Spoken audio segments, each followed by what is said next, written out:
자, 어쨌든 그리스 시대는 헬레니즘 시대라고 할 수가 있겠죠. 이 헬레니즘이 초기 기독교에 미친 영향을 우리가 좀 살펴볼 수 있는데요. 사도 바울이 복음 전하러 갈 때마다 들리는 도시마다 어디를 먼저 복음을 전합니까? 유대인 회당. 그래서 사도행전 13장에도 보니까 회당의 모임이 끝난 후에 이렇게 되어 있습니다. 사도 바울이 유대인 회당에 가서 복음을 전했죠. 근데 그곳에 사도 바울을 따랐던 사람들이 있는데 유대인들하고 누가 나오죠? 유대교에 입교한 경건한 사람들, 이방인들이 되겠죠. 그래서 유대교에 입교했다, 개종한 이방인들, 그들에게 먼저 복음을 전합니다. 자, 그렇게 한 이유가 사실 헬레니즘 시대를 이해를 해야 되겠죠. 그때에 뭐예요? 유대인들이 광범위하게 디아스포라 현상이 일어납니다. 이 디아스포라라는 것은 이산, 흩어짐을 얘기하는 겁니다. 알렉산더가 곳곳에다가 자기 이름을 딴 도시를 건설하죠. 이집트에 뭐가 있습니까? 알렉산드리아. 근데 사실 알렉산드리아가 한 개가 아닙니다.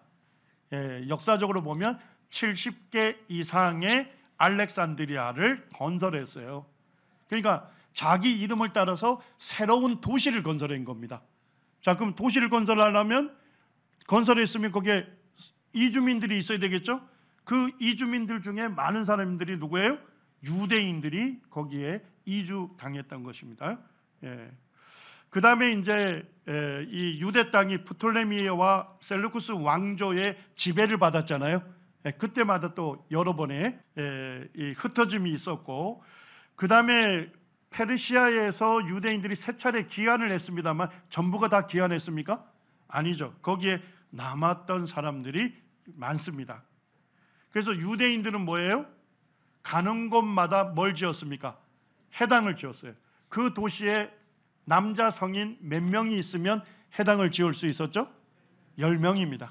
10명이 있으면 해당을 짓고 안식일마다 모여서 율법을 연구하고 강론했어요. 자, 그럼 뭐예요? 그 당시 문명권에 흩어져 있던 유대인들이 해당을 이루면서 구약 성경을 열심히 연구했던 거잖아요. 그래서 뭐예요? 성경을 잘 알고 있는 유대인들에게 먼저 복음을 전한 거예요. 자, 그리고 유대인들은 누구를 기다리고 있었습니까? 메시아, 그리스도를 기다리고 있었잖아요. 그래서 사도 바울이 복음을 전한 건 뭐예요? 구약 성경에 예언되어 있는 그리스도에 대한 모든 예언들이 누구에게 성취됐다? 예수님에게서 성취가 됐다. 예수님이 바로 하나님의 아들 그리스도다. 그래서 예수님을 그리스도로 믿을 것을 권했던 것입니다. 그리고 이제 헬레니즘 문화에서 아주 중요한 게 뭡니까? 프톨레미 2세가 구약 성경 히브리어로 되어 있는 걸 뭘로 번역하죠? 헬라어로 번역하게 되고, 그리스 시대 전체 문명권 사람들이 무슨 언어를 썼어요? 또 헬라어를 쓰게 되면서 이 초기의 복음이 문명권으로 전 세계에 전해질 수 있는 지대한 영향을 미친 것이 그리스 시대다, 헬레니즘 문화다, 이렇게 볼 수 있다는 겁니다. 여기가 그 밀레도입니다. 사도행전에 밀레도가 나오죠. 사도 바울이 밀레도에서 누구를 초청합니까? 에베소 교회 장로들을 초청해서 고별 교제를 하잖아요. 거기가 밀레도입니다. 저희가 밀레도에 갔을 때 밀레도 연극장이 있었어요. 근데 연극장에 자석들이 있는데 그 자석에 독특하게 새겨진 비문을 봅니다. 거기에 자리에 비문에 뭐라고 되어 있냐면 유대인들과 하나님을 경외하는 사람들을 위한 자리다. 아마 돈 주고 샀던 것 같아요. 유대인들과 그 다음에 하나님을 경외하는 사람들, 그들은 아마도 개종한 이방인으로 보입니다. 그들이 굉장히 경제적으로 부유했기 때문에 그 연극장의 자석을 아마도 샀던 것 같아요. 그래서 이런 그 성경의 기록과도 굉장히 일치되는 그런 유물들이 남아 있다는 것입니다. 그래서 유대인들은 여러 도시에 살고 있었고 굉장히 유력한 위치에 있었다 하는 것을 알 수가 있는 거죠. 자, 이제 살펴볼 것은 셀루쿠스 왕조가 이제 그 유대 땅을 통치하는 시기죠. 그때 이제 안티오크 4세의 철저한 핍박에 대해서 반발하는 혁명이 일어났죠. 자, 그 혁명을 뭐라 한다고요? 마카비 혁명이 BC 167년에 일어났습니다. 그리고 이제 마카비 왕조, 하스몬 왕조가 세워졌고, 자, 멸망은 언제 합니까? BC 67년에 로마 제국에 의해서 멸망당해요. 그러니까 대충 유대 독립을 몇 년 기간으로 보면 돼요? 한 100년 정도의 잠시의 유대 독립이 있었다 하는 것을 알 수가 있습니다. 자, 이제 마카비 시대를 세 구간으로 나눌 수 있습니다. 마카비 혁명이 BC 167년에 일어나고, 그리고 셀루쿠스 군대들과 전쟁을 했는데 그때마다 전투에서 승리하게 됩니다. 그리고 164년에 예루살렘을 수복해요. 자, 예루살렘을 수복하니까 성전 제사가 금지되어 있었잖아요. 수복하면서 이제 다시금 뭐 한 거예요? 성전을 정결케 해서 제사를 시작하게 된 거죠. 그때가 BC 164년입니다. 그리고서 이제 마카피 왕조, 하스몬 왕조가 탄생은 BC 142년에 정식으로 유대 독립이 일어나게 됩니다. 그리고 이제 BC 63년에 최종적으로 하스몬 왕조가 멸망하게 됩니다. 자, 마카비 혁명이 일어나게 된 그 역사를 보게 되면 예루살렘 외곽에 제사장들이 사는 도시가 있어요. 자, 그 도시를 뭐라고 하죠? 모딘 또는 모데인이라고도 합니다. 지금 이제 예루살렘에 가면 모데인이라는 그 지역이 있습니다. 그 지역에 하스몬 가문에 속하는 제사장 마따디아가 있었습니다. 연로한 제사장이 있었는데, 자, 안티오크 4세가 뭘 하라고 했냐면 유대인들이 가장 부정한 짐승이라 여기는 게 뭐죠? 돼지입니다.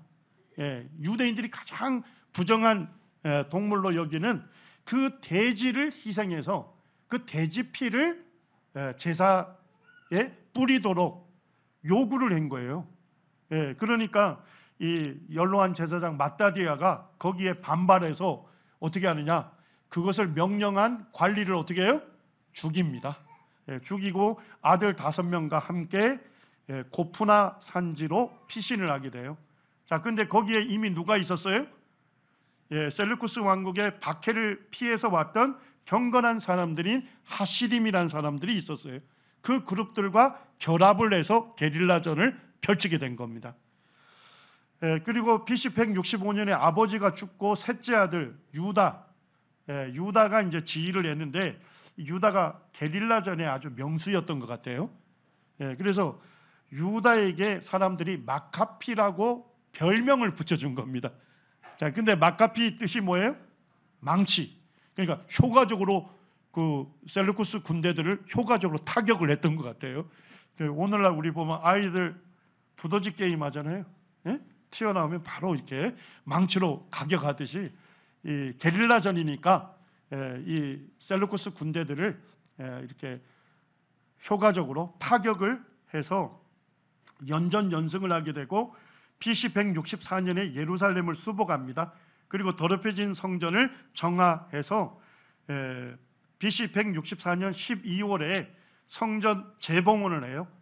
이것을 지키는 절기를 뭐라고 합니까? 수전절. 우리 한자로는 성전을 정결케 했다는 뜻이 있고, 히브리어로는 뭐라 불러요? 하누카라 부르는데, 하누카는 봉헌했다 이런 뜻입니다. 하나님께 성전을 정결케 해서 봉헌했다 하는 의미를 갖고 있습니다. 요한복음 10장 22절과 23절에 보니까 예루살렘의 수전절이 이르니, 그때가 언제라고요? 겨울입니다. 12월에 되니까 겨울이죠. 예수께서 성전한 솔로몬 행각에 거니시니라 이렇게 되어 있습니다. 예수님이 이 수전절 절기에 예루살렘에서 자신을 뭐로 계시하시죠? 자신을 빛으로 계시하십니다. 예. 그리고 이제 유다가 국가로서는 완전히 독립하지 않았는데 이제 그 안티오코 4세가 동부 지역에 여러 반란이 일어나니까 거기를 진압하러 갔어요. 그런데 예루살렘이 유대인들에 의해서 수복됐다는 얘기를 듣고서 이 사람이 시름시름 앓다가 죽게 돼요. 그 사람에 의해서 죽은 게, 암살당한 게 아니라 유대가 예루살렘을 수복했다 얘기를 듣고 절망하면서 그가 죽음에 이르렀다 하는 그 역사가 있습니다. 자, 그러면서 이제 안티오코 4세의 아들인 데메트리우스가 왕이 되는데 이 사람은 뭐예요? 친유대 정책을 쓴 거예요. 예, 그래서 대제사장 아론의 후에 야킴을 뭐로 세운 거예요? 대제사장으로 세웁니다. 그리고 유대 종교에 대해서 완전한 자유를 선포해 버려요. 자, 그러니까 하시딤의 목표는 뭐였어요? 종교의 완전한 자유예요. 자, 그러니까 완전한 종교 자유를 허용했죠. 자, 그러니까 하시딤 그룹은 뭐 할 필요가 없어졌어요. 이제 싸울 필요가 없어진 거예요. 그런데 비해서 마카피 일가들은 목표가 뭐였습니까? 국가의 완전한 독립이었어요. 그래서 이 두 그룹이 목표가 달랐기 때문에 충돌하게 돼요. 그리고 이제 하시딤 사람들은 전쟁을 포기합니다. 그래서 마카피 일가만 이 전쟁을 치르게 됩니다. 그리고 BC 161년에 유다 마카피가 전사하고 그의 동생인 요나단이 이제 계속 전쟁을 일으키면서 자신을 왕과 대제사장직을 겸임을 하게 됩니다.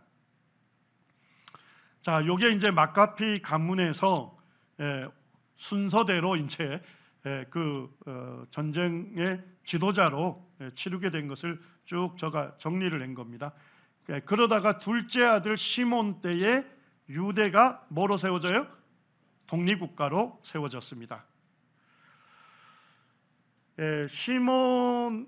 시몬이 이제 BC 142년에 유대를 독립국가로 이제 선포하게 되는데 이 사람이 외교도 잘했지만 내치를 굉장히 잘했던 것 같아요. 보니까 친 그리스파, 하시딤 그룹, 마카피파를 전체적으로 뭐 했어요?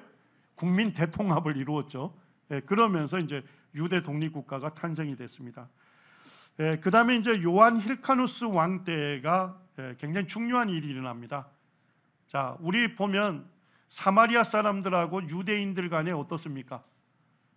밥도 같이 안 먹었잖아요. 상종을 안 했다 이렇게 돼 있잖아요. 자, 그런 역사 중에 이와 같은 일에 더 이렇게 상종하지 못하게 만든 이유 중에 하나가 뭐냐면 요한 힐카누스 왕이 어디를 원정합니까? 사마리아를 원정해 가지고 그 당시에 그리심산에 사마리아인들의 성전이 있었어요. 그런데 그 성전을 완전히 파괴해 버린 거예요. 이해가 됐습니까?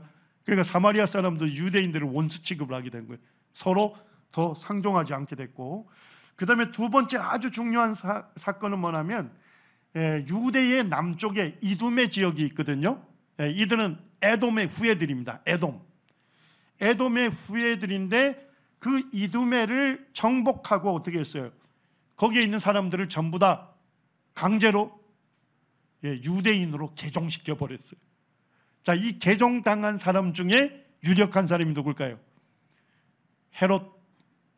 헤롯의 아버지가 개종당해요. 그리고 헤롯도 결국 개종된 유대인이 된 겁니다. 그래서 헤롯 대왕이 뭡니까? 로마 제국으로부터 정통 왕으로 사실은 즉위했잖아요. 그런데도 불구하고 유대인들은 헤롯 대왕을 어떻게 했습니까? 존경하지 않은 거예요. 이해가 되시죠? 왜? 뭐로 받지 않은 거예요? 정통 유대인으로 받아들이지 않은 거예요. 헤롯을 여전히 뭐로 본 겁니까? 이방인으로 봤던 것입니다. 그래서 헤롯 대왕이 뭐예요? 유대인의 환심을 사려고 했던 게 뭐죠? 유대인들이 중요시 여기는 이 성전, 그 다음에 그들의 조상들이 묻혀 있던 데가 어디예요? 헤브론, 막벨라 굴, 이런 데를 아주 거대한 건축물을 씌워서 보존을 하는 일을 한 거예요. 그래서 일생 동안 뭐예요? 유대인들의 한심을 얻으려고 했지만 한심을 얻지 못하고 죽은 인물이 헤롯입니다. 자, 그다음에 이제 아리스토블루스 1세 때 자기를 왕으로 이제 전체적으로 호칭을 하고 이제 백성들이 왕으로 불렀다고 합니다. 자, 그런데 갈릴리를 그때 정복하면서 갈릴리에다가 누구를 이주시켜요? 유대인들을 이주시켜서 정착시킵니다. 자, 그렇다면 갈릴리 사람들은 뭐예요? 원래 이방인들이었죠. 예. 그래서 이 아리스토블루스 1세가 거기를 정복하고 유대인들을 이주시킨 거예요. 예. 그래서 이사야 9장 1절에서 보니까 뭐라고 예언되어 있습니까? 이방의 갈릴리를 영화롭게 하소서. 그러니까 갈릴리가 뭐예요? 이방인들이 살던 그런 지역, 그곳에 예수 그리스도의 복음이 전파될 것이다 하는 거죠. 자, 요셉, 예수님의 법적인 아버지 요셉, 원래 고향이 어디입니까? 다윗의 후손이니까 베들레헴이잖아요. 그죠? 예, 그런데 그거는 어디에 살고 있었던 거예요? 나사렛에 살고 있잖아요. 그래서 아마도 갈릴리 나사렛에 살게 된 계기, 결국 요셉의 조상들이 뭐예요?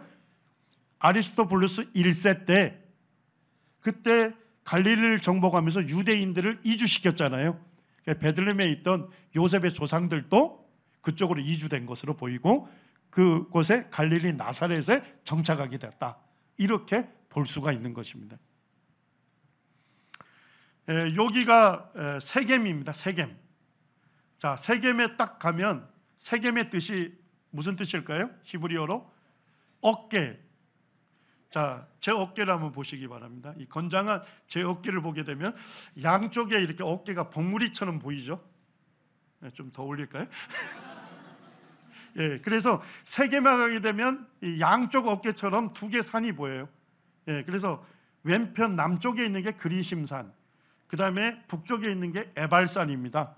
자, 그런데 하나님께서 이제 이스라엘 백성들이 이 세겜에 와서 이제 하나님 약속하신 땅을 정복하게 되면 무엇을 명령했습니까?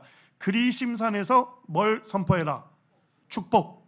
율법을 지키고 순종하면 너희들이 축복받는다. 자, 그 다음에 에발산에서는 뭐를 선포하겠습니까? 저주.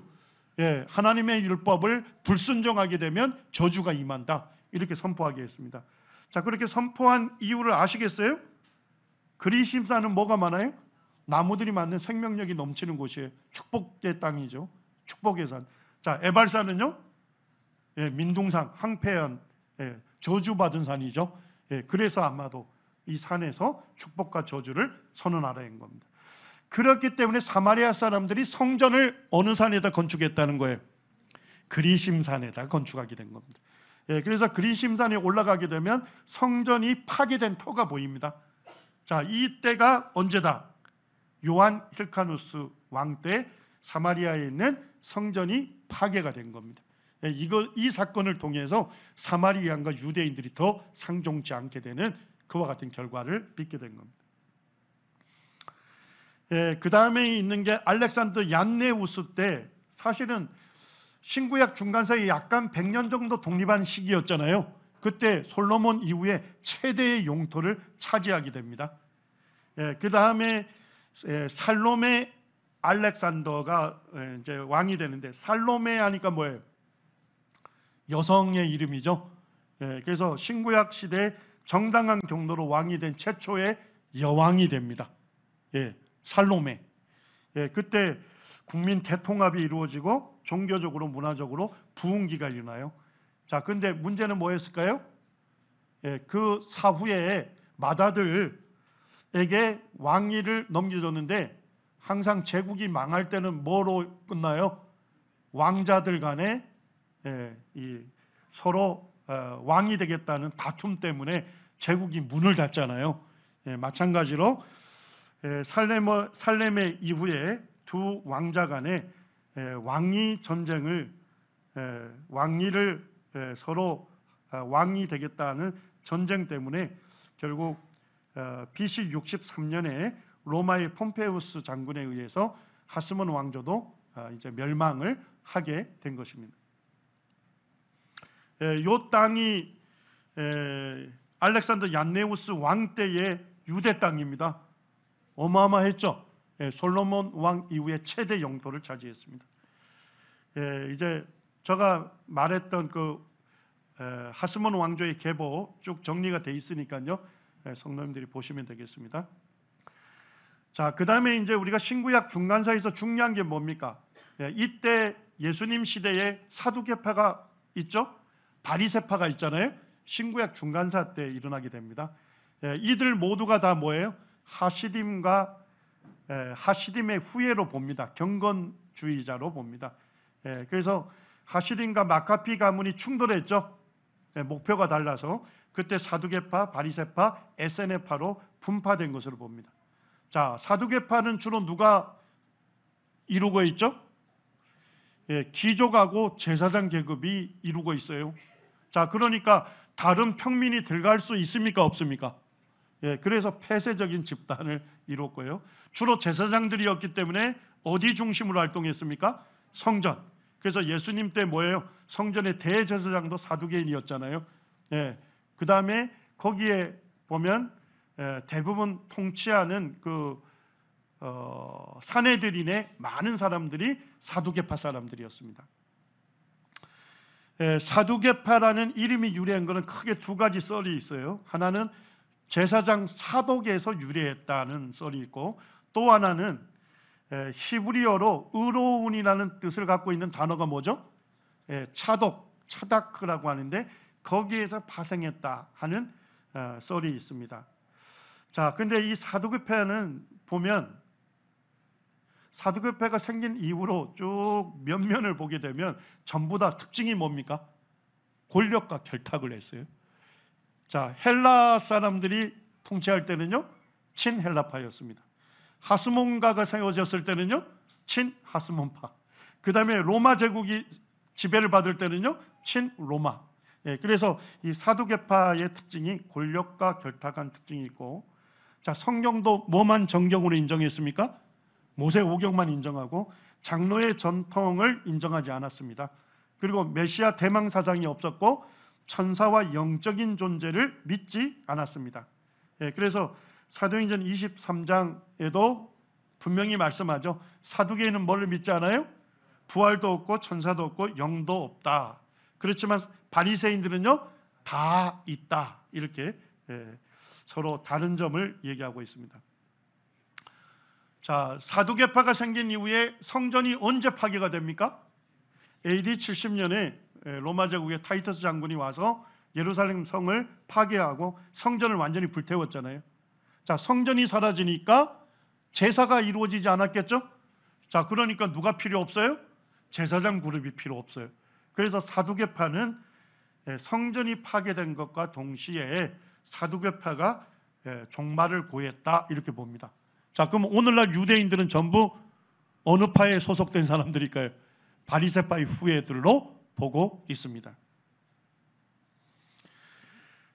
예수님 시대에도 성전의 제사가 이루어지면서 출애굽기 38장 26절에 보니까 20세 이상이 되는 남자들은 성전 출입할 때 뭘 내야 돼요?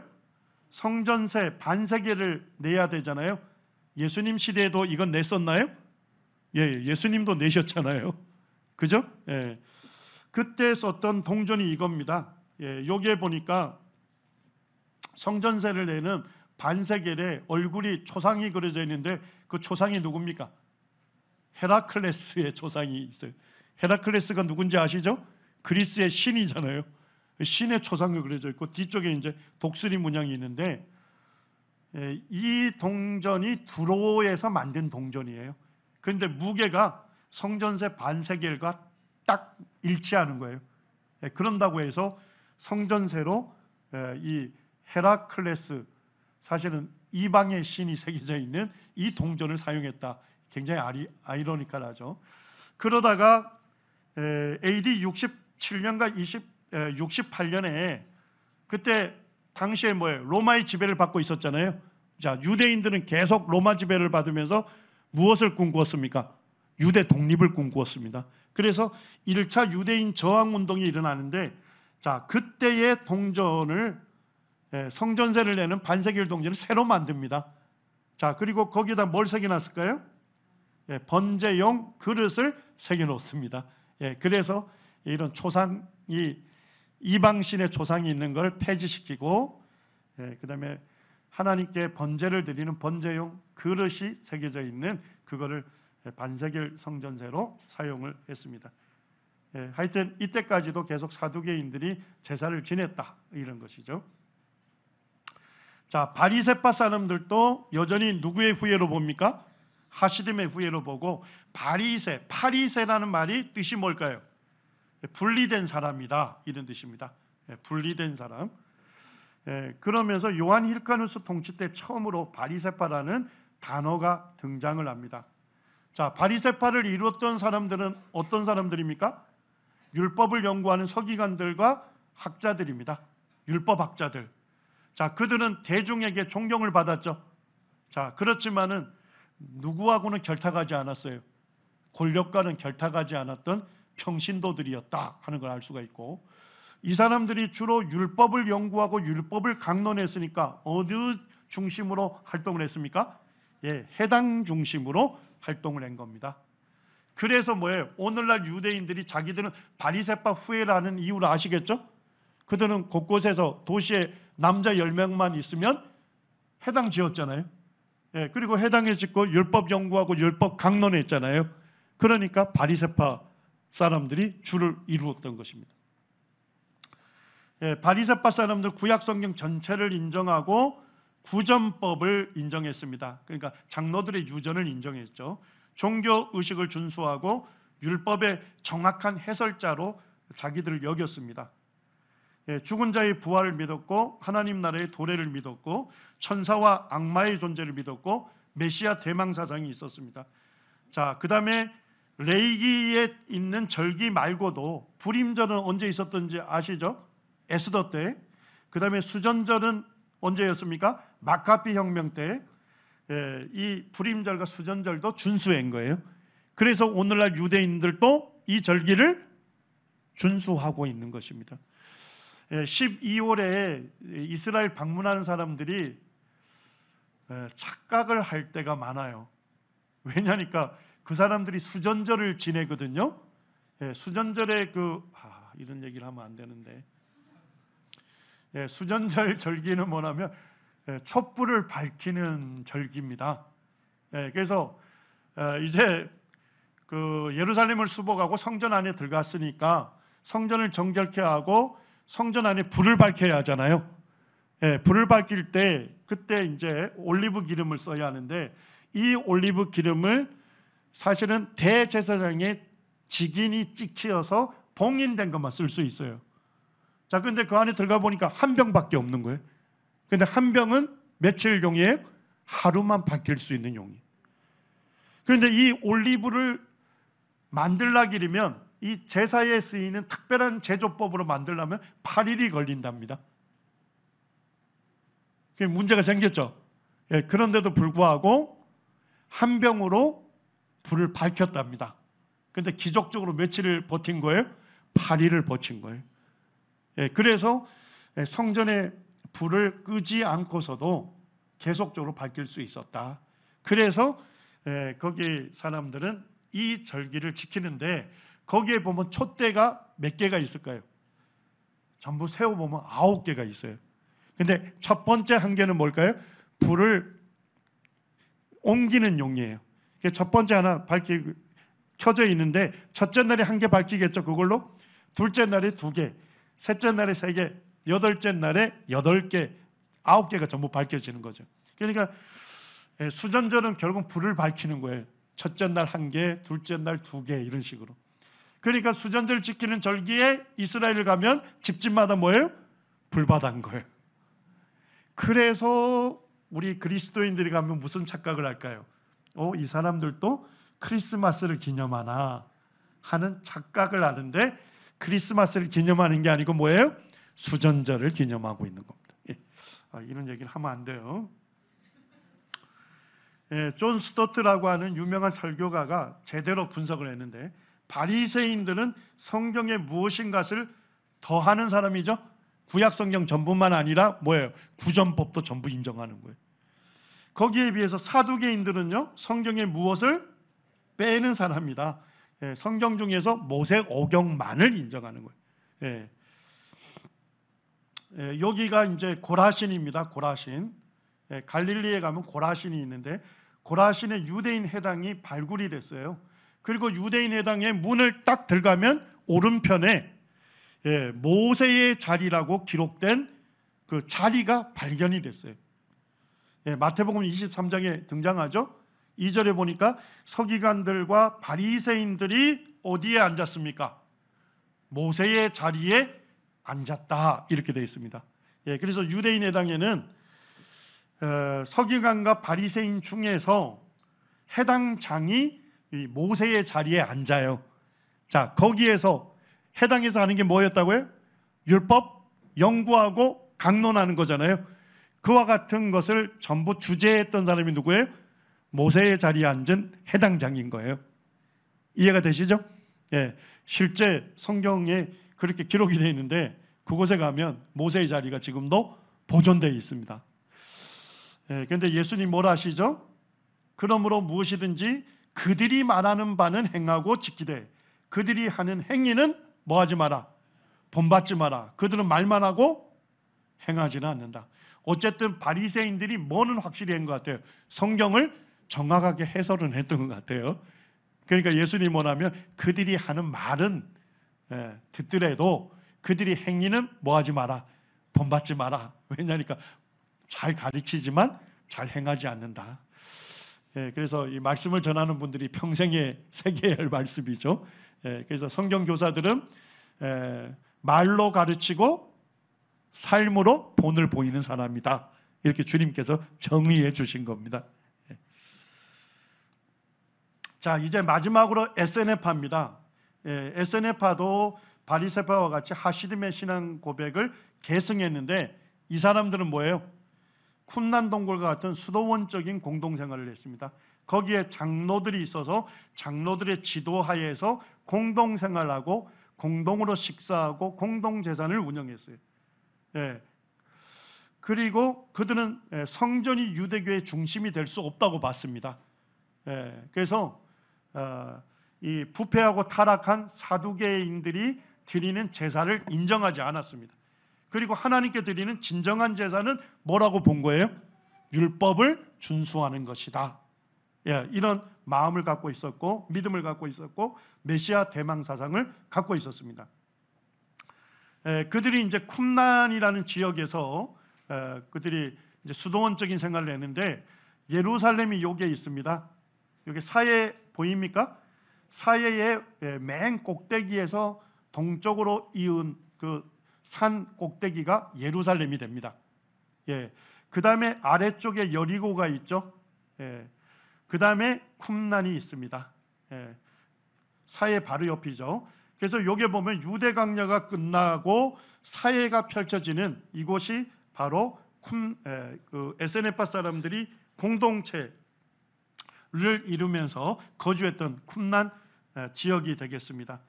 그들은 한 150명에서 300명 정도가 함께 모여서 공동생활을 했습니다.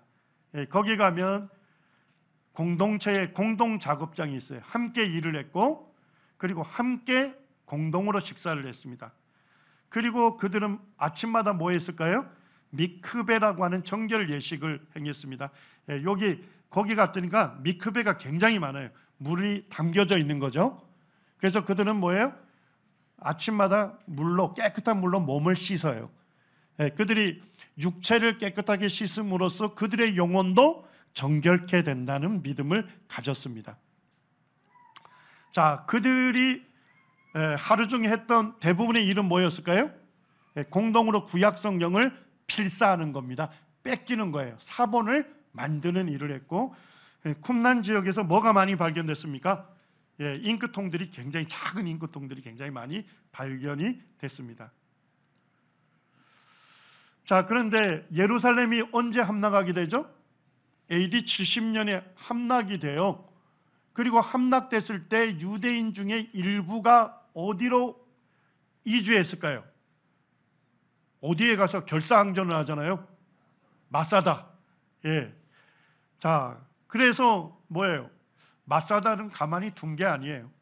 예. 로마 제국이 이 예루살렘을 정복하는데 너무나도 힘겹게 정복을 했기 때문에 유대인 중에 일부가 마사다에 가서 결사항전을 한다는 얘기를 듣고 거기도 정복하려고 한 거예요. 자, 그런데 예루살렘에서 마사다로 가려면 어디 거쳐 가야 돼요? 예, 예루살렘은 산 정상이거든요.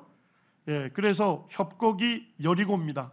여리고로 내려가서 여기가 마사다잖아요. 마사다까지 가려면 어디 거쳐야 합니까?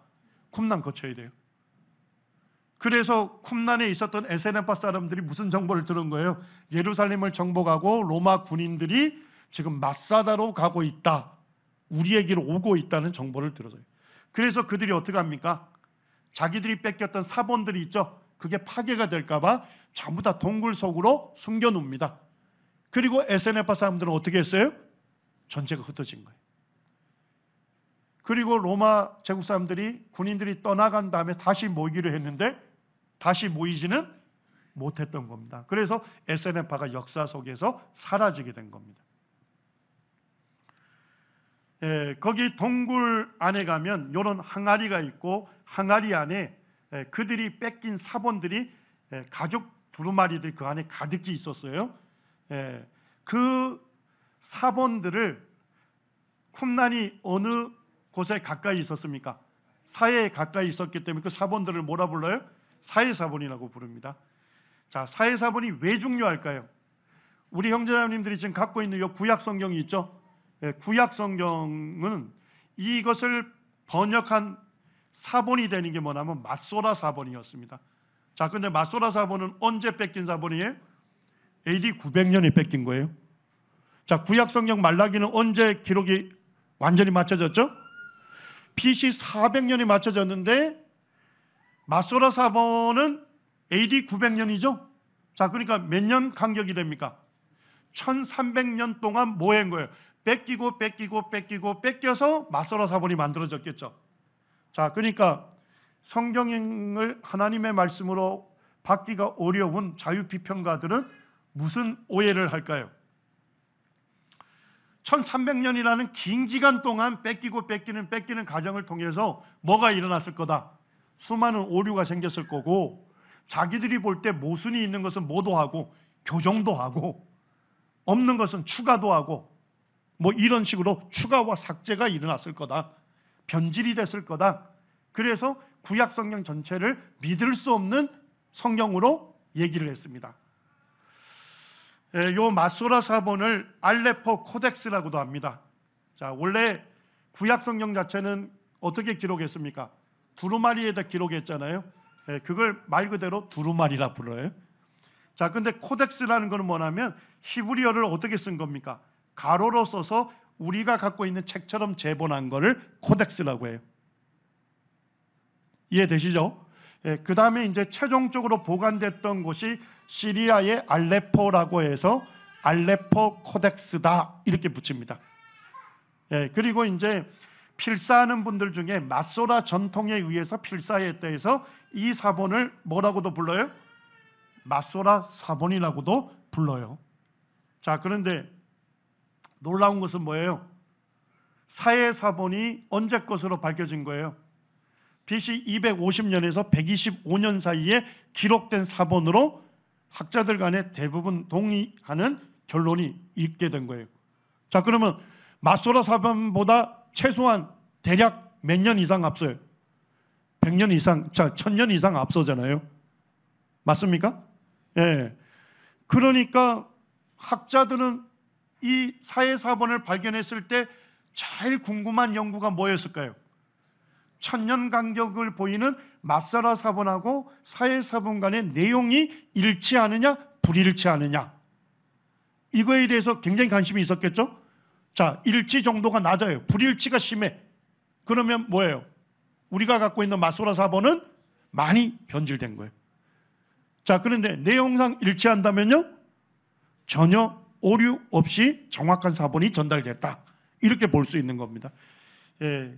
연구의 결론은 뭡니까? 내용상 두 사본은 완전히 일치한다, 이런 결론에 이르고 있는 것입니다. 그래서 오늘날 우리가 갖고 있는 게 뭐예요? 변질되지 않는 정확무한 그러한 성경을 우리 손에 두게 하신 겁니다. 어떻게 그들이 이렇게 정확하게 할 수 있었느냐, 오류가 없이 유지할 수 있었느냐, 그 부분은 좀 읽어보시기 바랍니다. 읽으시면 아주 상세하게 흥미진진하게 읽을 수 있어요. 로마서 3장 1절과 2절에도 사도 바울이 뭐라고 합니까? 유대인의 나음이 무엇이냐? 유대인이 이방인보다 더 나은 것이 뭐냐? 많이 있는데 그 중에서 가장 우선되는 거, 가장 중요한 게 뭐라는 거예요? 그들이 하나님의 말씀을 맡았다. 결국 하나님은 유대인들을 사용해서 하나님 말씀을 뭐하게 했습니까? 기록하게 하고 필사해서 정확무한 성경 말씀을 보존케 해서 우리 손에 들려서 그 말씀을 통해서 우리가 복음을 믿고 구원받게 할 뿐만 아니라 그 말씀을 따라 주님을 섬길 수 있도록 해주신 겁니다. 이런 사본들이 이제 발견이 돼서 오늘날 이제 마소라 사본 전체가 거기에 기초해서 지금 이제 성경이 구약 성경이 복원도 됐어요. 히브리 대학에서 복원을 시켰습니다. 그런데 이 사해사본이 발견되기 전에 자유비평학자들이 성경을 많이 공격했어요. 아까 공격한 이유 아시겠죠? 구약 성경 원본이 기록된 이후에 1300년이 지난 이후에 최초의 사본이라면 변질될 가능성이 있다.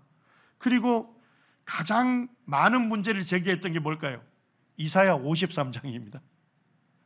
그러니까 성경을 공격하는 자유비평가들이 볼 때도 이사야 53장에 기록된 그는 누굴 얘기해요? 예수님이 너무나도 확실하거든요. 5절에 보니까 그가 찔림은 우리의 허물 때문이요 그가 상함은 우리의 죄악 때문이라. 그가 징계를 받음으로 우리는 평화를 누리고 그가 채찍에 맞음으로 우리는 나음을 받았도다. 그러니까 이 성경을 하나님 말씀으로 믿지 않는 학자들조차도 이사야 53장이 그가 누구를 가리킨다는 걸 부인할 수 없었습니까? 예수님을 가리킨다는 걸 부인할 수 없었어요. 그래서 자유비평학자들이 뭐라고 얘기를 했을까요? AD 900년에 필사했으니까 예수님의 십자가의 죽음과 부활 사건을 다 아는 사람들이 필사할 때 뭐 했을 거다? 이사야 53장을 추가했을 것이다 하는 공격을 했습니다. 그런데 이 공격이 잘못된 공격이다 하는 것을 한 방에 날린 게 뭡니까? 사해사본이죠. 사해사본은 예수님 오시기 250년 전, 125년 전에 기록된 사본이다. 결국 예수님 오시기 이전에 기록을 했다. 그러니까 결국 그들의 공격 자체가 뭡니까? 이사야 53장에 예언된 예수 그리스도가 확실하다 하는 것을 오히려 지지해주는 결과를 낳게 한 겁니다. 이스라엘 박물관에 가면 체계전당이라는 게 있습니다. 자, 건물이 뭐처럼 보이나요? 사본을 보존하는 두루마리의 그 항아리 뚜껑을 형상을 만들었어요. 자, 그런데 요 센터에다가 무슨 사본을 두었을까요? 사해사본 중에서 이사야서 전장을 거기다 둘러놨습니다. 센터에. 그래서 사해사본이 발견이 될 때 이사야서 전장 전체의 장이 전부 다 발견이 됐어요. 자, 여기에 이사야 53장도 있을까요? 있겠죠. 그래서 제 마음에는 참 그곳에 가서 기도가 됐던 게 뭐냐면 이곳에 유대인들이 올 거 아닙니까? 그리고 유대인들이 사해사본을 보겠죠. 그리고 정중앙에 있는 이사야 전장을 보고 특별히 53장을 보고 예수 그리스도를 믿었으면 좋겠다 하는 기도를 드린 적이 있습니다. 자, 그 다음에 이제 다니엘서 8장과 11장의 예언을 우리가 다뤄야 하는데요. 왜 이것을 다룰까요? 이 다니엘서 8장하고 11장은 구약 성경에 기록됐잖아요. 근데 역사가 아니고 뭐라고요? 예언입니다. 근데 실제 성취는 언제 이루어졌다는 거예요? 신구약 중간사 때 이루어졌기 때문에 우리가 좀 살펴봐야 하는 겁니다. 여기에 보면 순양과 순염소가 그 싸우는 그 환상이 예언이 되어 있습니다. 이 예언이 언제 기록된지도 우리에게 알려주고 있죠.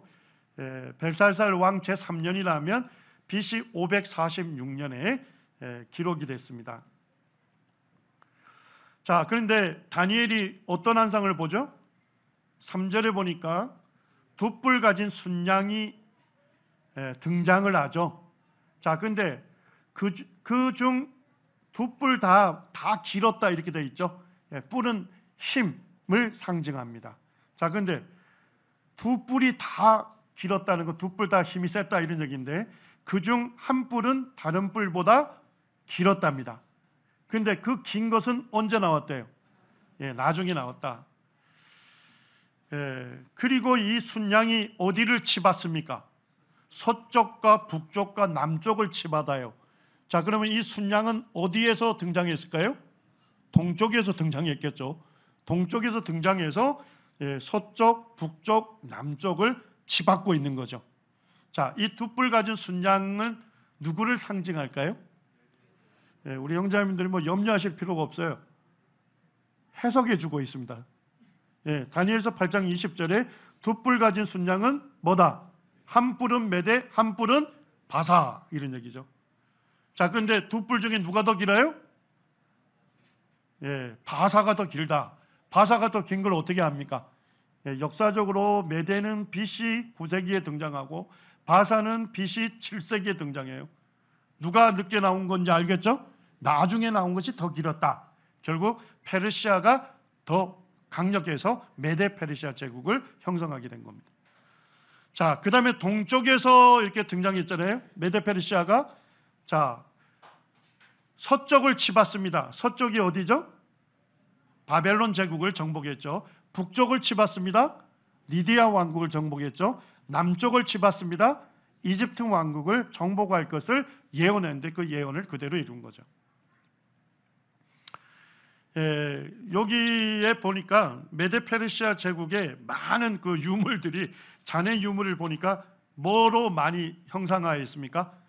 양으로, 순양으로 많이 묘사하고 그 영하 300에서도 보면 아하수에르 왕 주변에 보면 두 뿔 가진 순양 이런 것들이 형상화되어 있는 거 보면 메데 페르시아가 순양으로 상징되고 있다 하는 걸 알 수가 있습니다.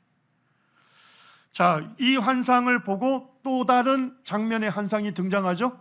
5절에 보니까 누가 나옵니까? 순염소. 자, 순염소가 어느 왕국을 얘기하는지 제가 알려드렸죠? 헬라. 이 순염소는 어디에서 등장합니까? 서쪽에서 등장해요. 자, 서쪽에서 등장해서 온 지면을 두루 다닌대요.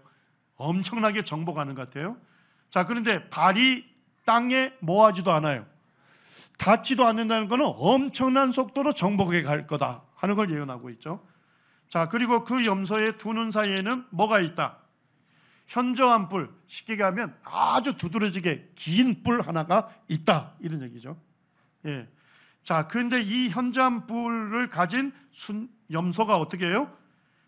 양에게로 나가는데 분노한 힘으로 그 양에게로 달려갑니다. 그리고 양을 치받고 그냥 발로 짓밟는 일을 하게 돼요. 자, 이 순염소가 누굴 상징할까요? 이것도 해석해 주고 있죠. 21절에 보니까 순염소는 헬라의 왕이다. 그리고 두 눈 사이에 있는 큰 뿔은 누구예요? 첫째 왕이니까 누굽니까? 알렉산드로스다. 알렉산더다 하는 것을 알 수가 있습니다. 자, 그 다음에 양으로 되는 메데 페르시아를 이 알렉산더가 뭐예요? 분노한 힘으로 달려간다 이렇게 되어 있죠. 왜 분노한 힘으로 달려갔을까요? 자, 역사적으로 보게 되니까 페르시아가 그리스를 몇 번 침공했어요? 3번 침공해서 그리스를 완전히 황폐케 했잖아요. 그래서 사실은 알렉산더의 아버지 필리포스 2세가 뭐예요? 자, 이제는 우리가 페르시아에게 안갚음을 하자. 복수의 전쟁이었거든요. 자, 그걸 이어받은 게 누구예요? 알렉산더인 겁니다. 그래서 알렉산더는 엄청난 피해를 입은 것에 대한 보복 성격의 전쟁을 했던 겁니다. 자, 이 그림으로 보게 되면 이 예언이 성취된 게 그냥 느껴지시나요? 예, 여기에 보니까 그리스는 서쪽이죠. 지중해 서쪽. 예, 거기에서 동쪽으로 가는데 여기 알렉산더가 달렸던 그 말의 경로를 보여주고 있습니다. 온 지면을 두루 다니는데 전체를 정복하는데 몇 년 걸렸다. 8년이라는 아주 짧은 시간에 정복을 했다는 겁니다. 자, 그리고 이제 보니까 이 알렉산더가 순양 메데페르시아를 땅에 엎드리고 짓밟았으나 순양을 그 손에서 벗어나게 할 자가 없었다. 메데페르시아가 완패당할 것을 예언해놨죠. 자, 그리고 순념소가 스스로 심히 강대하게 가더니 뭐 할 때요? 강성할 때 그 큰 뿔이 꺾입니다. 자, 그 큰 뿔은 첫째 왕이라 했잖아요. 알렉산더가 죽게 되고, 그 다음에 그 대신에 몇 뿔이 나와요? 4개의 뿔이 나온다. 자, 이것도 이해가 되시죠? 알렉산더 사후에 4명의 왕에 의해서 이제 4개의 왕국으로 분열되는데, 다니엘서 8장 21절과 22절에서도 예언을 해석해 주고 있습니다. 자, 순념소는 누구다? 헬라의 왕이고, 두 눈 사이에 있는 큰 뿔은 누구다? 첫째 왕 알렉산더고, 4뿔은 뭐를 얘기한다? 내 나라가 일어날 것이다. 그것을 그대로 예언한 겁니다. 이 예언대로 이 알렉산더 사후에 부하장군 4명에 의해서 4개 왕국이 세워지게 되죠.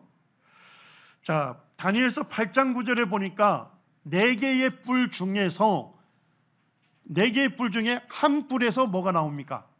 작은 뿔이 나와요. 그러니까 4개의 뿔, 아까 4개 왕국 세워졌죠? 그 중에서 한 뿔, 한 왕이 나오는 거예요. 그 작은 뿔이 나오는데, 그 작은 뿔이 뭐예요? 남쪽과 동쪽과 영화로운 땅을 향해 심히 커지더라, 강성해질 걸 얘기합니다. 자, 남쪽은 어디예요? 프톨레미 왕국을 얘기하죠. 그 다음에 동쪽은 셀루쿠스 동쪽 지역, 이 동방 지역에서 반란이 계속 일어났기 때문에 반란을 진압합니다. 자, 그 다음에 영화로운 땅은 어딜까요? 유대 땅이죠. 유대 땅을 이제 유대 땅의 힘을 가시하는 인물, 그 작은 뿔은 누구예요? 안티오크 4세입니다. 23절에서는 내 나라 마지막 때에 한 왕이 일어나는데 그 얼굴은 뻔뻔하고 속임수에 능한 인물이다, 이렇게 얘기를 하면서 예언이 더 진행이 됩니다. 자, 10절에 보니까 하늘 군대가 나오죠. 자, 하늘 군대가 어디를 얘기할까요? 자, 11절에 보니까 작은 뿔이 스스로 높아져서 군대의 주제를 대적한다, 이렇게 되어 있죠. 자, 군대의 주제가 누굴까요? 주제는 통치자를 얘기합니다. 자, 군대의 주제에게, 그에게 매일 드리는 제사를 없애버렸대요. 자, 군대의 주제가 뭐예요? 매일 드리는 제사를 받는 존재죠. 그 다음에 그의 성소, 군대의 주제의 성소를 얘기하죠. 자, 이쯤 되면 군대의 주제가 누구다? 하나님이시죠. 자, 그럼 하늘 군대는 어느 민족을 얘기해요? 유대 민족을 얘기하는 겁니다. 그래서 이 안티오쿠스 4세가 스스로 높아져서 하나님을 대적하는 인물이고, 하나님께 드리는 매일 드리는 제사를 없애버리고 하나님의 성소를 헐고, 그 다음에 하나님의 백성 이스라엘을 철저하게 핍박하는 인물이 되고, 진리를 땅에 어떻게 한다고요? 던진다. 그 다음에 망하게 하는 죄악, 하나님의 성전을 더럽히는 일을 했습니다. 이게 안티오쿠스 4세의 그 동전입니다. 자, 자기 동전에 보니까 안티오쿠스 4세가 잘생겼죠. 저보다 좀 못합니다만 하여튼 굉장히 잘생겼던 것 같아요. 미남 얼굴로 새겨져 있고, 뒤에 보니까 동전 뒷면에는 누굴 새겨놨을까요? 제우스 신을 새겨놨습니다. 그리고 그 오른손에는 뭐냐면 승리의 여신이 제우스에게 승리의 면류관을 씌워주는 장면을 새겨놨어요. 자, 그러니까 제우스가 은근히 누구라고 지금 얘기하는 거예요? 예, 안티오크 4세가 자기가 제우스다 이런 얘기. 그래서 에피파네스라고 불러달라 했어요, 자기를. 자, 에피파네스의 뜻이 뭐예요? 신의 현현. 아주 쉽게 얘기하면 제우스가 성육신인 게 자기다 이 얘기입니다. 예. 예, 원래 이제 적그리스도 모형들이 다들 그리스도를 흉내내잖아요. 예. 자, 그런데 유대인들은 에피파네스라고 부르지 않고 뭐라고 불렀을까요? 에피마네스라 불렀습니다. 예, 에피마네스의 뜻이 뭘까요? 미친놈이다. 예, 예. 저희가 예전에 대학에서 성경 공부할 때 그 성경 공부를 인도에 하신 그 전도사님이 있었는데 그분이 정씨였어요. 예, 그래서 저희들은 이제 정도사님 이렇게 불렀거든요. 예, 정석한 전도사의 준말 정도사님 이렇게 불렀는데 본인은 전도사로 이렇게 들었거든요. 예, 그래서 제가 이게 생각이 나더라고요.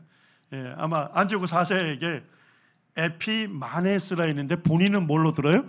에피파네스로 들었던 것 같습니다.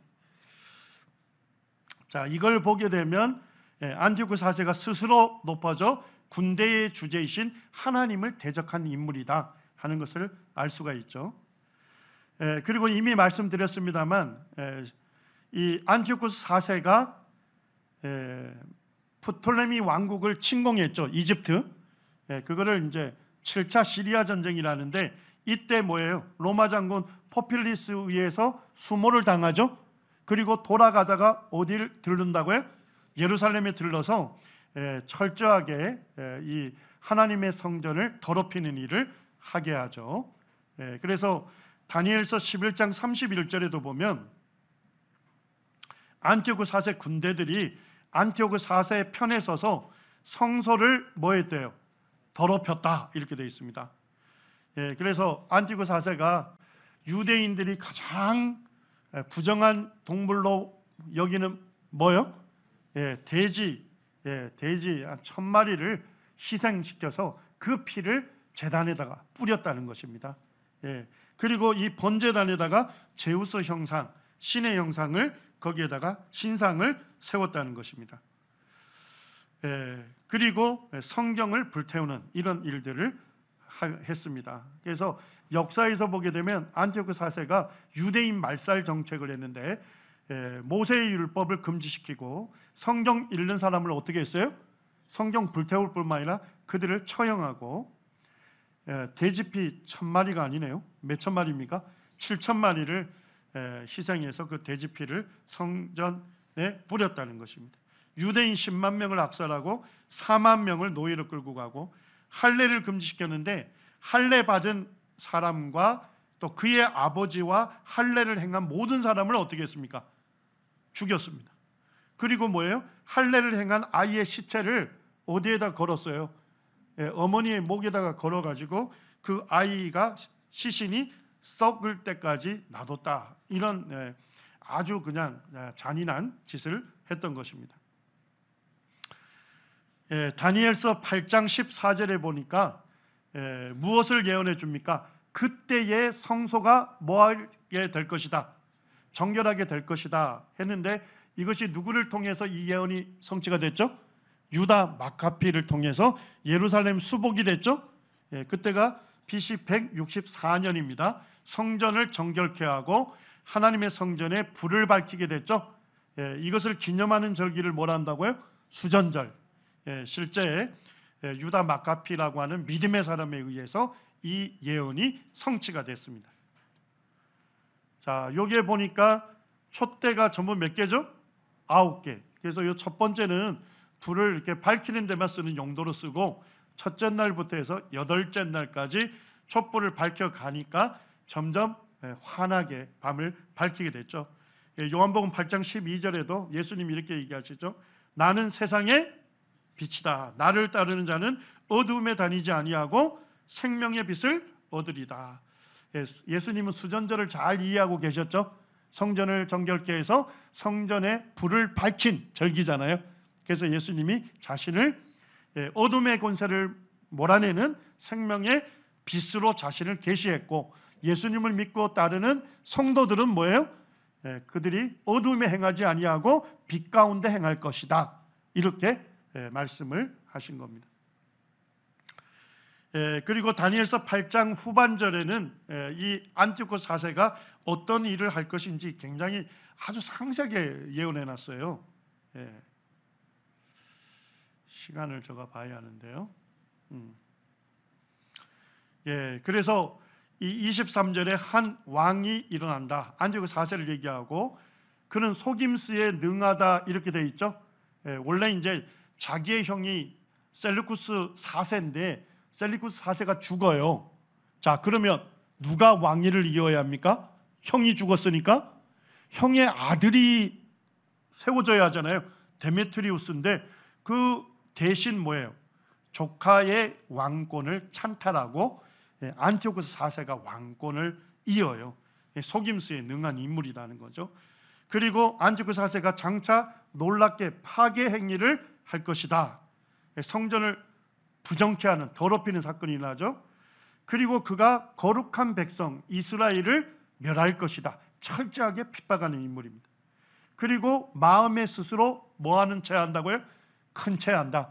자기를 뭐로 내세웠습니까? 성육신한 제우스다. 이렇게 자기를 내세웠죠. 그리고 만왕의 왕을 대적할 것이다.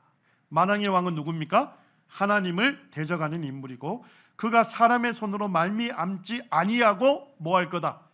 깨질 거다. 죽을 거다. 그래서 사실은 안티오코스 4세는 뭐예요? 전쟁하다 죽은 게 아니고 유다가 예루살렘이 수복됐다는 이야기를 듣고서 근심하다가 시름시름 앓다가 죽었거든요. 사람의 손에 의해서 죽임당하지 아니한 거죠. 자, 이 예언을 누가 들었습니까? 다니엘이 계시를 받았잖아요.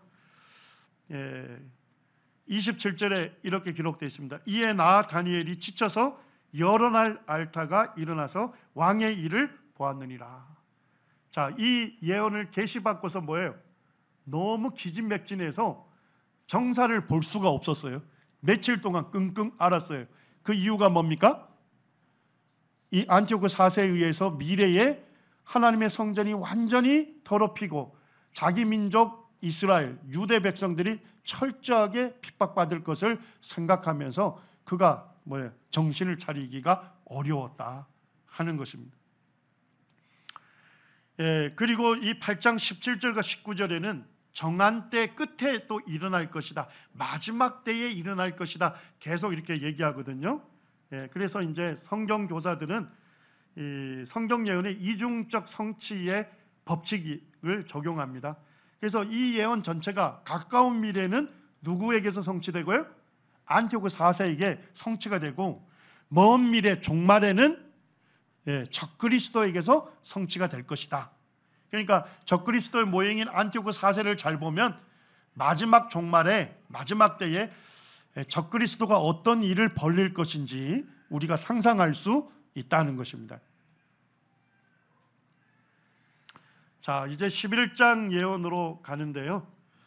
요 2절에서 2절 예언의 성취는 이미 제가 살펴봤죠? 예.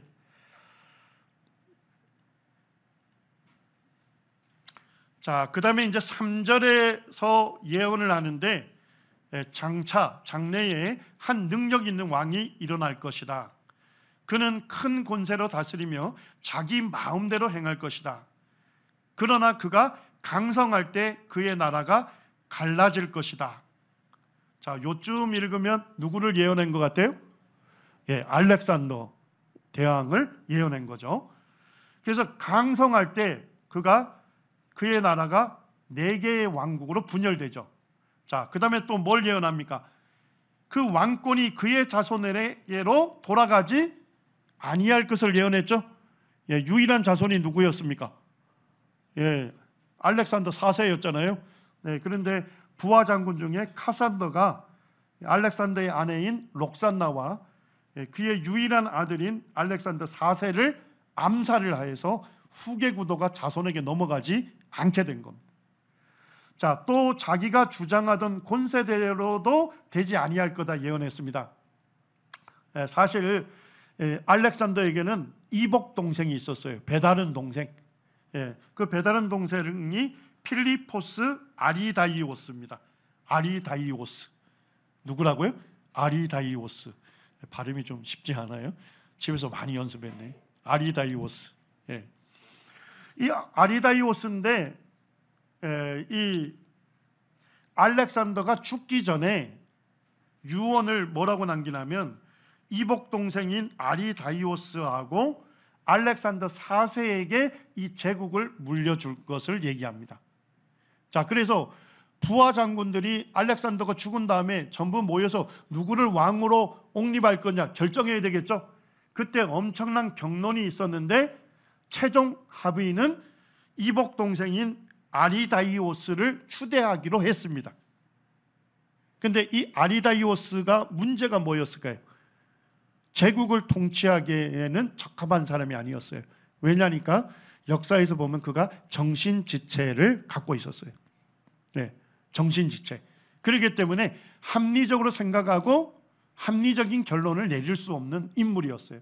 그래서 최종 합의를 해서 아리다이오스를 추대했는데 불과 짧은 시간 내에 그를 폐위시킵니다. 그러니까 결국 뭐예요? 알렉산더가 주장하던 권세대로도 되지 않았죠. 그리고 자손에게로도 돌아가지 않게 됐습니다. 그리고 왕권이 누구에게로 넘어갔어요? 다른 사람들에게 돌아갈 것이다. 예언한 것처럼 누구에게로 넘어갔습니까? 부하장수 4개, 4명의 장군에 의해서 왕국으로 돌아간 것입니다. 자기 마음대로 행하리라. 말 그대로 이 지도에 있는 것처럼 아주 광범위한 지역을 정복하게 됩니다. 그리고 이제 예언의 초점은 어디로 가냐면 남방왕과 북방왕으로 갑니다. 자, 유대 땅이 어디인지 아시겠어요? 여기가 유대 땅이죠. 유대 땅 남방에 있는 왕국이 어디입니까? 프톨레미 왕국. 자, 북방에 있는 거는요, 셀루쿠스 왕국에 대한 아주 상세한 신구약 중간사에 있었던 역사에 대해서 예언을 하고 있는 것입니다. 그래서 5절에 보니까 남방 왕들은 뭐 할 것이다? 강할 것이라는 예언대로 초기에 프톨레미 1세에서 3세까지 굉장히 강성하죠. 그래서 유대 땅이 어디에 복속되어 있었습니까? 프톨레미 왕국에 복속되어 있었어요. 4세 때 전쟁 치르면서 이제 셀루쿠스 왕국으로 넘어가게 됩니다. 자, 그러면서 이제 두 왕국 간의 전쟁이 일어나는데 역사에서는 이것을 시리아 전쟁이라고 불러요. 자, 그리고 1차전에서 7차전까지 벌어집니다. 근데 놀라운 것은 뭐냐면 다니엘서 11장에서 1차전에서 7차전까지를 아주 상세하게 예언해 놓았다는 것입니다. 자, 제가 이 표를 만들면서 여기 화살 표시가 있죠. 화살 표시는 누가 침공했는지를 보여주는 겁니다. 1차 전쟁은 누가 침공한 겁니까? 셀루쿠스의 안티오쿠스 1세가 프톨레미 2세를 침공한 거예요. 그런 거를 보여줍니다. 이때 2세가 1차전 승리합니다. 자, 2차 전쟁은 안티오쿠스 2세가 다시 침공하죠. 이때는 무승부가 됐는데 프톨레미 2세의 공주가 베르니케입니다. 자, 이 공주를 누구에게 결혼시켰을까요?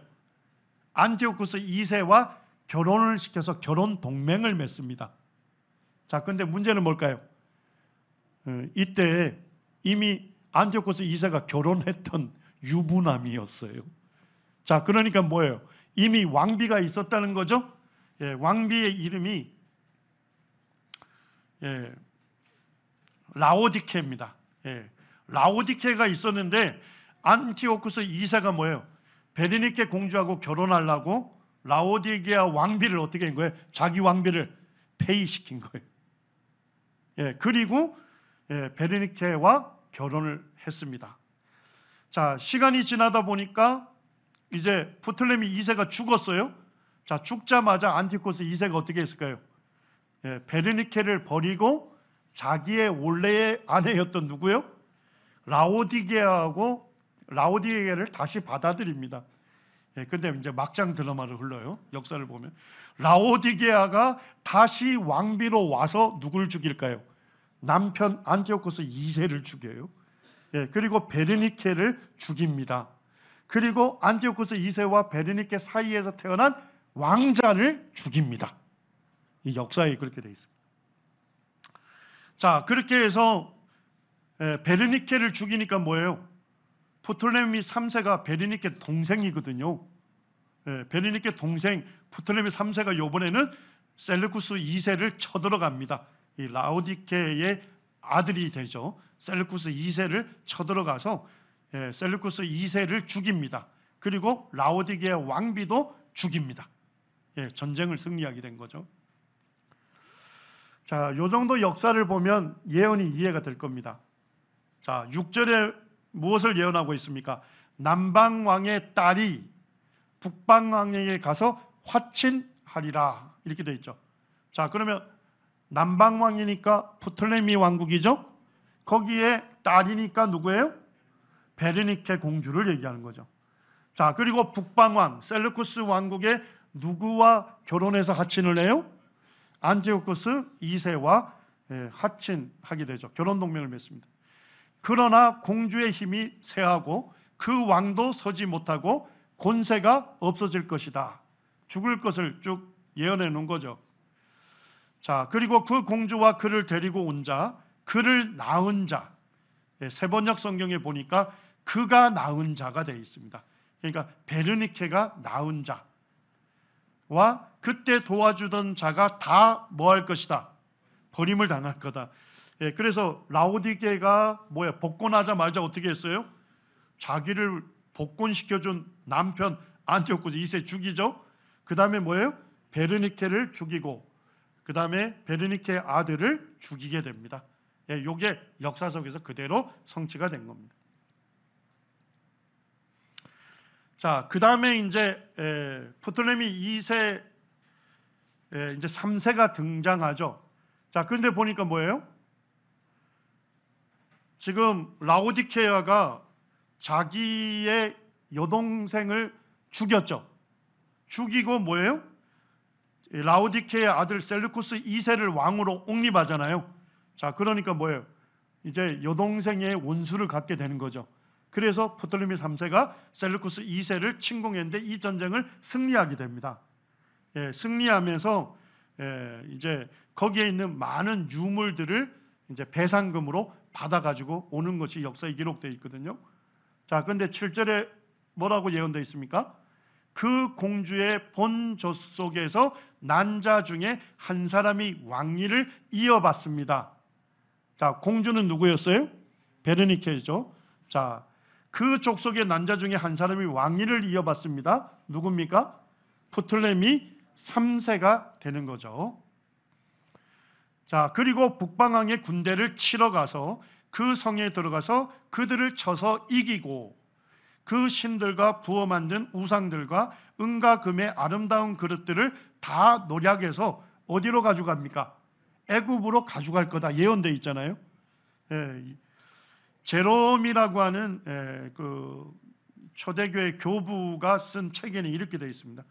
프톨레미 3세가 은 몇만 달란트를 가져갔대요. 4만 달란트하고 값비싼 그릇 2,500점과 우상들을 본국으로 이집트로 가져갔다. 근데 그게 누구 거였어요? 알고 봤더니까 원래는 이집트 거였는데 페르시아의 캄비세스 2세가 있었죠. 그가 이집트 정복하고 이집트에 있는 것들을 전부 빼앗아 갔잖아요. 그게 어디에 있었던 거예요? 셀루쿠스 왕국에 있었던 거예요. 그거를 원래 주인이 가져갔다 이렇게 얘기하는 겁니다. 그럼으로써 이제 7절과 8절 예언을 그대로 문자적으로 성취하게 된 겁니다. 자, 4차전은 이제 안티오코스 3세가 프톨레미 4세를 침공합니다. 그런데 이게 라피아 지역에서 격퇴를 하게 되고 프톨레미 4세가 어디에 들어가려고 했어요? 예루살렘 성전에 들어가려 하다 제지당하죠. 그리고 성전 입구에서 기절해서 마비가 오죠. 그런 그 이후에 무슨 정책을 씁니까? 유대인들을 철저하게 핍박하는 반유대 정책을 썼다 이렇게 돼 있죠. 자, 5차전은 안티오코스 3세가 또 쳐들어오는데 이때는 승리합니다. 자, 근데 프톨레미 5세가 몇 살입니까? 10살밖에 안 되는데 안티오쿠 4세가 자기의 딸 클레오파트라 1세하고 결혼을 시킵니다. 자, 보통 결혼 동맹을 하는 이유가 뭐죠? 그 나라를 좌지우지하려고 하는 거잖아요. 그런데 역사에서 보게 되면 이 안티오쿠 3세가 자기 딸을 통해서 프톨레미의 왕국을 먹고 싶었는데 클레오파트라가 결혼하자마자 10살밖에 안 된 자기 남편을 지극정성으로 보필했다 합니다. 그래서 결국은 프톨레미 왕국이 그대로 보존될 수 있었다, 이렇게 역사에서 말합니다. 그리고 6차전, 7차전은 이제 안티오쿠 4세, 아까 적그리스도의 모형이라고 했죠. 그가 프톨레미 6세를 대상으로 전쟁을 펼치게 됩니다. 그래서 15절, 16절에 안티오쿠스 3세에 대한 예언이 돼 있어요. 그가 영화로운 땅에 설 것을 예언하고 있습니다. 그래서 아까 이미 말씀드렸지만 BC 198년에 바니아스 전투, 유대인들의 도움으로 승리하죠. 그러면서 유대 땅이 어디로 편입이 돼요? 셀루쿠스 왕국으로 편입됩니다. 그것을 이루게 된 거죠. 자, 그 다음에 17절에 뭐가 예언되어 있습니까? 그가 하친할 것이요 여자의 딸을 그에게 주어 그의 나라를 망하게 하려 할 것이나 뭐하지 못할 거다, 이루지 못하리니 그에게 뭐했다? 결국 무익했다, 이렇게 되어 있습니다. 그래서 안티오쿠 3세가 전쟁 승리하고서 자기 딸 클레오파트라를 10살밖에 안 된 프톨레미 5세와 결혼시키잖아요. 그런데 클레오파트라가 자기 남편을 지극정성으로 보필하면서 안티오쿠 3세가 프톨레미 왕국을 집어삼키려 했던 것이 무익하게 됐다 하는 것을 알 수가 있습니다. 18절하고 19절도 안티오쿠 3세에 대한 예언이 계속되는데요. 자, 안티오쿠 3세가 전쟁에 승리했는데 패했던 게 뭐죠? 마그네시아 전투에서 로마하고 붙으면서 패하게 됐죠. 그것도 이미 예언되어 있습니다. 18절에 보니까 그가, 안티오쿠 3세가 그의 얼굴을 바닷가로 돌려 많이 점령할 것이나 한 장군이 나타나서 그 정복을 그치게 하고 그 수치를 그에게로 돌릴 것이다, 이렇게 되어 있습니다. 자, 근데 이때의 로마의 장군이 누구예요? 아주 유명한 스키피오 장군이 등장합니다. 그리고 이 마그네시아 전투를 로마가 승리하게 돼요. 그러면서 아페메아 평화조약을 맺었다 되어 있죠. 이거는 굴욕적인 평화조약이었죠. 그래서 안티오쿠 3세가 완전히 무장예제를 당하는 그와 같은 조약이었습니다. 그리고 이제 21절부터 한 비천한 인물이 나오는데 그가 누굽니까? 안티오쿠 3세입니다. 그리고 그가 뭐로 나라를 얻는데요? 속임수로 얻는다. 제가 조금 전에 잘못 얘기했습니다. 안티오쿠 3세가 아니라 안티오쿠스 4세가 되는 거죠. 그래서 조카의 왕위를 찬탈한 인물이다 하는 것을 이미 말씀을 드렸습니다. 25절에 보니까 안티오쿠스 4세가 그의 힘을 떨치며 용기를 다하여 큰 군대를 거느리고 남방왕을 칠 것이다 예언한 대로 프톨레미 왕국을 치게 되죠. 자, 그렇지만 30절에 뭐가 예언되어 있습니까? 기띔의 배들이 이르러 그를 칠 것이다. 안티오쿠 4세를 칠 것이다. 안티오쿠 4세가 낙심하여 돌아가게 되죠. 돌아갈 걸 예언했고 맺은 거룩한 언약에 분노했다, 이렇게 되어 있는데 세번역 성경에서는 좀 쉽게 번역해 놨습니다. 거룩한 언약을 맺은 사람들에게 뭐 했다고요?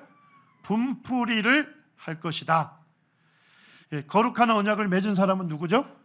유대 백성을 얘기하죠. 그래서 유대 백성들에게 분풀이를 할 것이다 했던 예언대로 그대로 성취가 됐죠.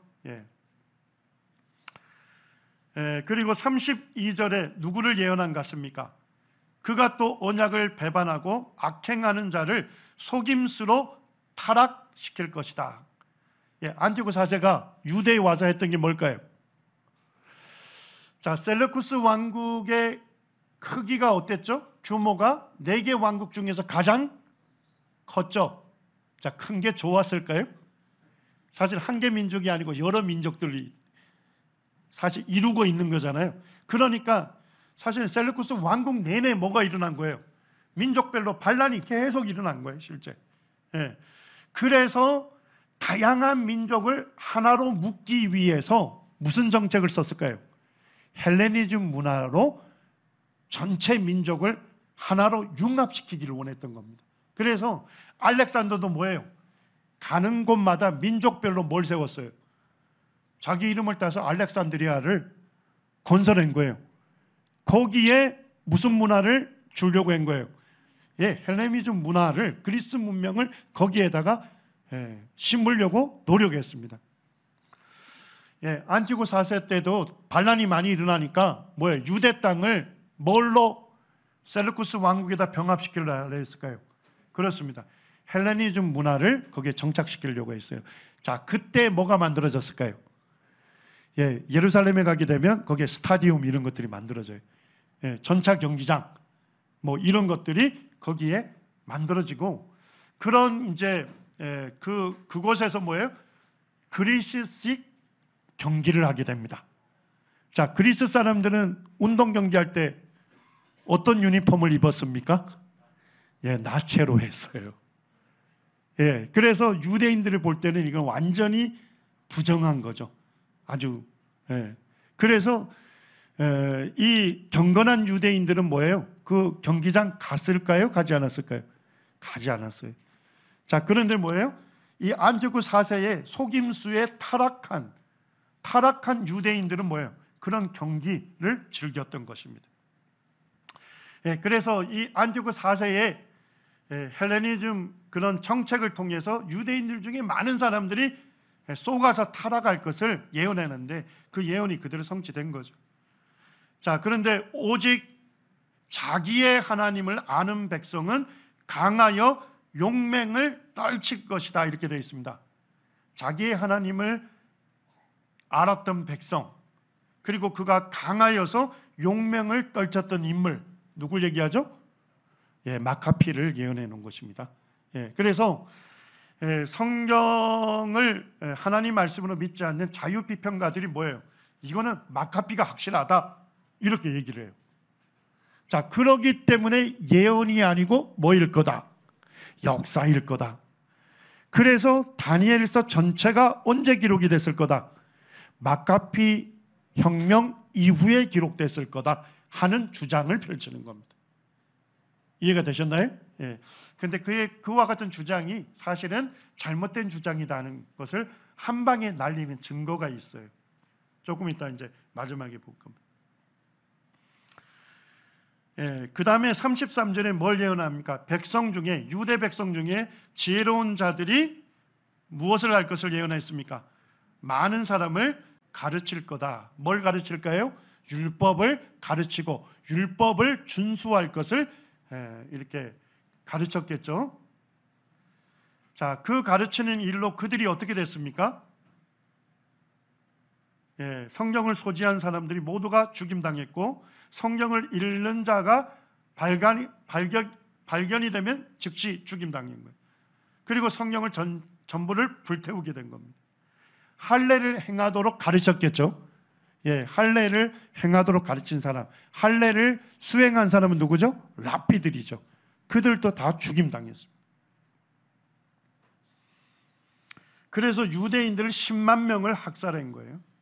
그리고 4만 명을 노예로 파는 일이 일어났습니다. 믿음을 지키는 일이 쉬운 일이 아니죠. 예, 다니엘서 11장 33절 우리 같이 한번 읽을까요? 예, 시작. 백성 중에 지혜로운 자들이 많은 사람을 가르칠 것이나 그들이 칼날과 불꽃과 사로잡힘과 약탈을 당하여 여러 날 동안 몰락하리라 할 것이라고 예언되어 있었는데, 하나님 말씀을 가르치고 그 말씀을 순종하도록 가르쳤던 그 지혜로운 사람들이 칼날에 죽임당하고 불꽃에 화형당하고 사로잡힘을 당하고 약탈을 당했다. 그래서 하나님 말씀을 가르치고 그 말씀대로 순종했던 사람들은 언제나 시대적으로 보면 뭐예요? 불이익을 당했던 자기의 부요함, 자기의 명성 이런 것들을 사실은 안락한 삶을 누리지 못하고 참 말씀을 순종하는 것이 정말로 이 세상에서는 세상 사람들이 볼 때는 뭐예요? 어리석은 사람, 바보 같은 사람의 평가를 받았다는 것입니다. 그리고 35절에 보니까 이 안티오코스 4세에 행했던 것이 언제도 행할 것이다. 마지막 때에도 행할 것이다. 그래서 결국 이 안티오코스 4세가 적그리스도의 모형이 될 것이다 하는 것을 알 수가 있습니다. 이 다니엘서 11장의 예언은 어떤 성경학자는 한 135가지를 세세하게 예언한 거다. 그리고 그 135가지 예언이 실제 역사 속에서 다 성취됐다. 그렇게 밝히고 있어요. 그래서 지금 이제 뭐 제가 135가지를 저도 이제 다 모릅니다만 우리가 이제 그걸 다 얘기하게 되면 우리 형제자매들이 다 머리를 쥐어뜯고 아주 괴로워하면서 집으로 돌아갈 것을 제가 알기 때문에 요 정도 제가 마치겠습니다. 자, 마지막으로 우리가 하나만 다루고 마치겠습니다. 다니엘서 8장을 보게 되면 알렉산더를 예언했다는 걸 금방 알 수 있죠. 그리고 다니엘서 8장하고 11장에 보니까 안티오코스 4세가 저질렀던 일들, 그것들이 너무나도 역사 속에 세세하게 예언되어 있잖아요. 그리고 마카피에 대한 것도 너무나도 정확하게 예언되어 있잖아요. 자, 그러니까 성경을 하나님 말씀으로 믿지 않는 자유피평가들은 뭐예요? 이것이 예언을 기록한 게 아니라 뭘 기록했다? 역사를 기록했다. 이렇게 해서 BC 167년 이후에 기록된 거다. 이렇게 공격을 한 겁니다. 자, 이들의 공격 이유는 아시겠죠? 예언이 너무나도 역사적으로 정확하니까. 그리고 인간은 뭐 할 수 없다. 미래의 일을 말할 수 없다. 그렇기 때문에 예언을 믿지 않는 거거든요. 그렇지만 성경의 예언은 누구에게 받아서 말한 겁니까? 하나님께 받아서 말했다는 걸 이걸 믿지 않는 거예요. 자, 그러면 이와 같은 공격이 정말 잘못된 공격이다 하는 것을 알 수 있는 확실한 증거는 뭡니까? 뭐죠? 70인역 성경입니다. 자, 이해되셨나요? 70인역 성경은 구약 히브리어로 된 것을 헬라어로 번역한 거죠? 맞습니까? 그게 BC 250년경에 번역된 거라며요. 자, 그러면 헬라어로 번역했으면 히브리어 사본들은 훨씬 이전이겠죠? 맞습니까? 히브리어 사본들은 훨씬 이전일 거예요. 이미 히브리어가 사어, 죽은 언어가 되어가고 있기 때문에 헬라어로 번역한 거거든요. 그렇다면 히브리어 사본들은 BC 250년 훨씬 이전이 될 거 아닙니까? 자, 그렇다면 그 70인역 성경에 다니엘서 8장이 있을까요? 있죠. 11장이 있을까요? 있습니다. 자, 그러면 원본은 훨씬 이전이 되겠죠? 맞습니까? 그래서 다니엘서 8장과 11장, 다니엘서 전체가 마카비 혁명 이후에 기록됐다고 주장하는 사람들은 사실은 그들의 공격은 헛발질에 불과하다. 그것을 70인역 성경이 분명하게 말해주고 있고, 또 사회사본도 증거하죠. 히브리어 사본이 BC 125년경이라면 원본은 훨씬 이전이겠죠. 이런 여러 가지 증거들로 볼 때 잘못된 공격이다. 그러니까 다니엘서 전체는 뭐다? 역사가 아니라 예언이 확실하다. 그래서 결국 이런 비평가들의 공격 자체가 성경 예언이 역사에서 너무나도 정확하게 이루어졌다는 것을 오히려 대변해 주고 있다. 이렇게 볼 수가 있습니다. 수고하셨어요. 제가 목표는 이스탄불 고고학 박물관까지인데 사실 신구약 중간사 내용이 굉장히 많습니다. 그래서 이 정도로 하고요. 그리고 이제 제가 요즘 좀 시간이 없는데 어쨌든 유튜브 찍어서 이렇게 올려놓겠습니다. 정리해 주시죠.